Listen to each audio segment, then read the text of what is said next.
जब बाबा साहब भीमराव अंबेडकर जी के संविधान को तोड़ने की इनने बात करी और हम लोकसभा में गए, 5 सांसद जीत के इस बार हरियाणा से, तो आपने देखा होगा हमने शपथ जब ली तो हमने सबने शपथ ली और हमने कहा जय संविधान। नमस्कार, आप देख रहे हैं श्रेष्ठ भारत और आपके साथ मैं हूं मुक्ता सिंह। हरियाणा विधानसभा को देखते हुए पूरे प्रदेश में इन दिनों चुनाव प्रचार अभियान जोरों पर है।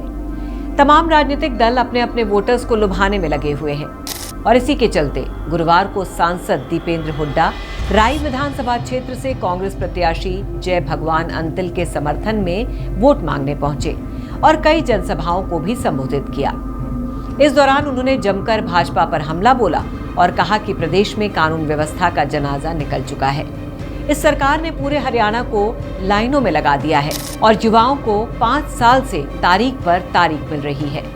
बीजेपी की ये दमनकारी सरकार जा रही है, हुड्डा साहब के नेतृत्व में कांग्रेस पार्टी की सरकार आ रही है और ये माहौल हरियाणा में बदलाव का माहौल, बदलाव की 36 बिरादरी ने एक मन बनाया, 36 बिरादरी ने, हरियाणा के हर वर्ग ने, क्योंकि हर वर्ग दुखी हो गया बीजेपी की सरकार से। 10 साल से हर वर्ग को नजरअंदाज करने वाली ये सरकार, बीजेपी की एक ऐसी सरकार साबित हुई जो हरियाणा प्रदेश देश में विकास का प्रतीक था, खुशहाली का प्रतीक था। जो प्रदेश आज वो हरियाणा प्रदेश देश में विकास की पटरी से तो उतार दिया इन्होंने, देश में नंबर 1 बन गया वो हरियाणा प्रदेश। बेरोजगारी में छोटी बात नहीं, दिल्ली के 3 तरफ हमें, मगर 28 प्रदेशों में सबसे ज्यादा बेरोजगारी आज हरियाणा में, नंबर 1 बचा दिया, प्रतीक बन गया हरियाणा नंबर 1 बेरोजगारी में। हरियाणा देश में नंबर 1 बन गया अपराध में, क्राइम रेट, अपराध दर देश में सबसे ज्यादा हरियाणा में। हरियाणा देश में नंबर 1 बन गया नशे में, आज नशा आ गया हरियाणा में, पंजाब से ज्यादा नशा आज हरियाणा के अंदर आ गया, ऐसी स्थिति बन गई। भ्रष्टाचार, महंगाई, हर वर्ग की अनदेखी, हर वर्ग का अपमान।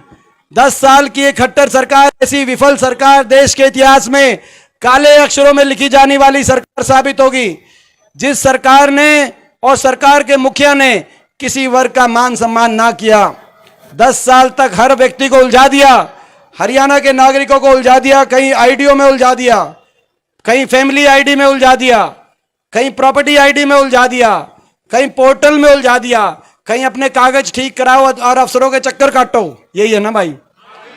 और लोगों को उलझा दिया और नौजवानों को उलझा दिया कच्ची नौकरी में, कौशल निगम में, अग्निवीर में कच्ची नौकरी और सीटी में नौजवानों को उलझा दिया। एक बड़ी लिस्ट पक्की भर्ती की 5 साल में आई नहीं, केवल नौजवानों को कहा कि भाई थोड़े दिन में करेंगे, 60,000 ज्वाइन कराएंगे, फिर थोड़े दिन और बताया भाई 25,000 ज्वाइन कराएंगे।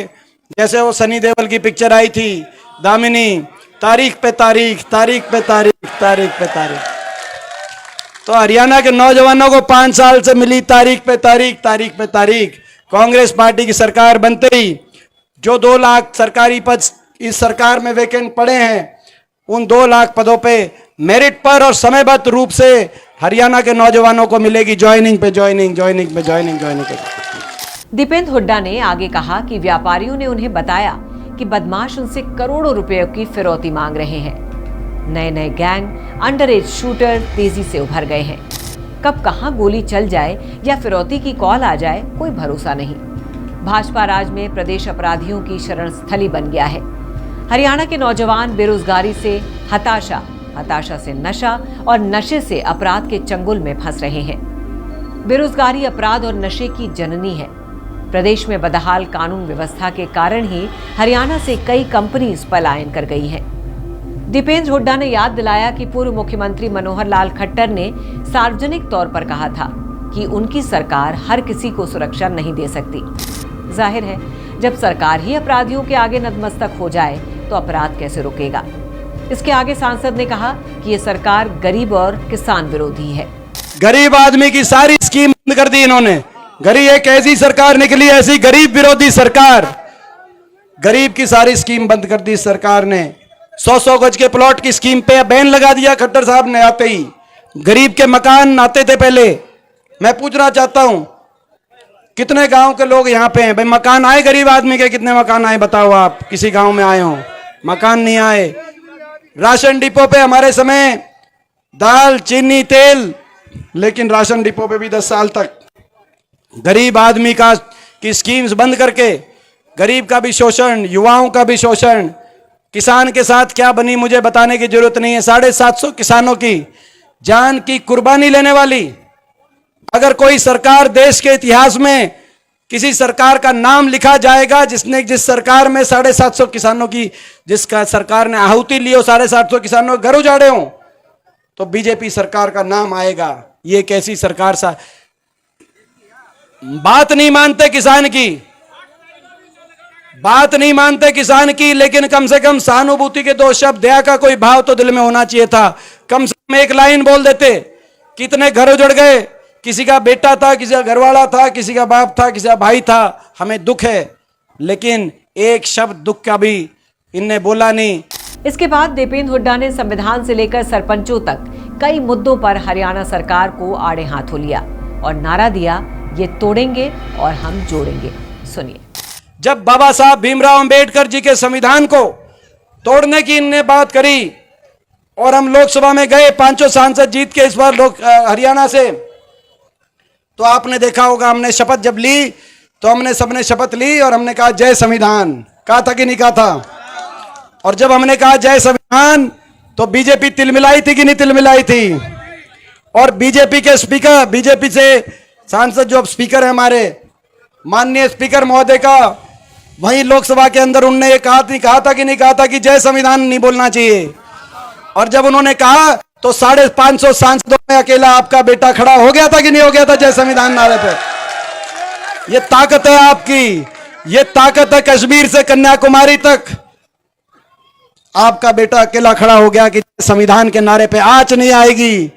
आपने को याद होगा तो उन्होंने कहा कि भाई जय, तभी उनके स्पीकर साहब ने कहा कि भाई बैठ जा। आपने भी सुना होगा। उसके बाद ये बोला था कि नहीं बोला था?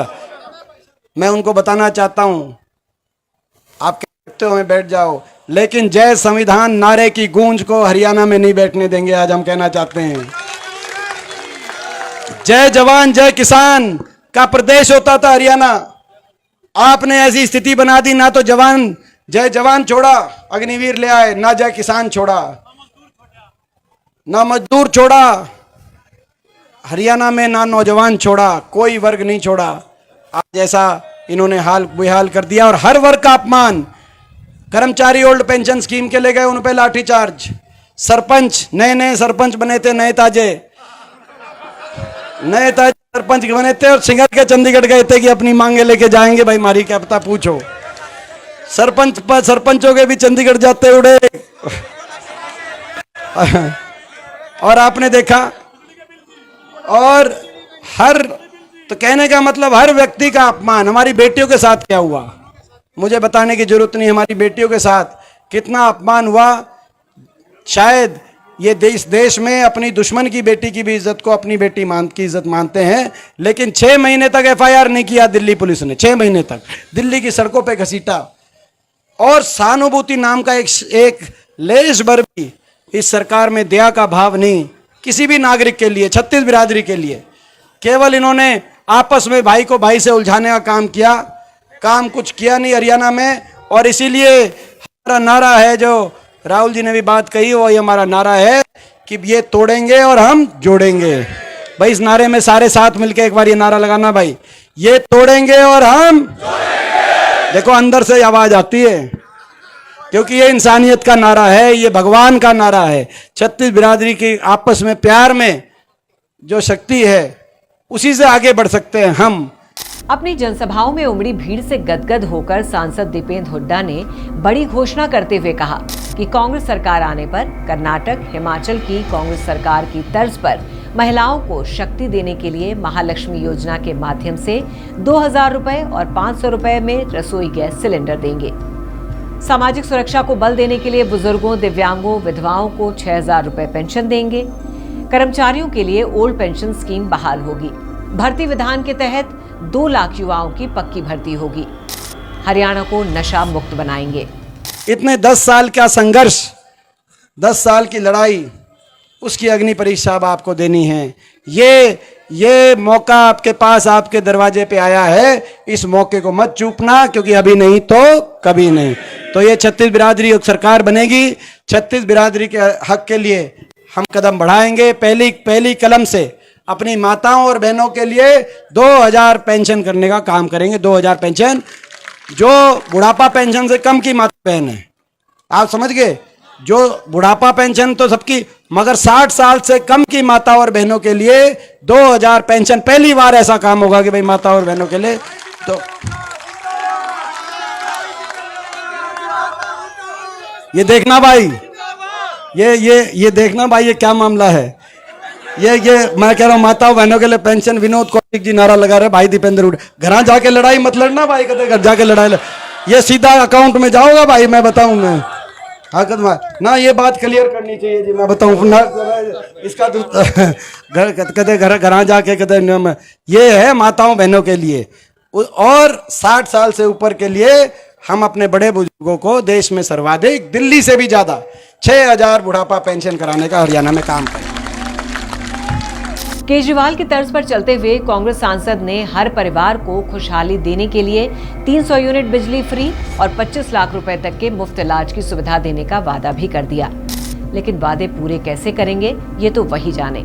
लेकिन आप हमें कमेंट करके जरूर बताइए कि जो भी बातें दीपेंद्र हुड्डा कह रहे हैं वो कितनी सही है। क्या आपको लगता है कि ये जो इतने सारे वादों की झड़ी कांग्रेस सांसद ने लगाई है वो इन्हें पूरा कर पाएंगे? तो फिलहाल के लिए बस इतना ही। बाकी खबरों के लिए देखते रहिए श्रेष्ठ भारत। श्रेष्ठ हरियाणा पर खबरों से जुड़े रहने के लिए चैनल को लाइक और सब्सक्राइब जरूर करें। बेल आइकन दबाएं और देखते रहें श्रेष्ठ हरियाणा।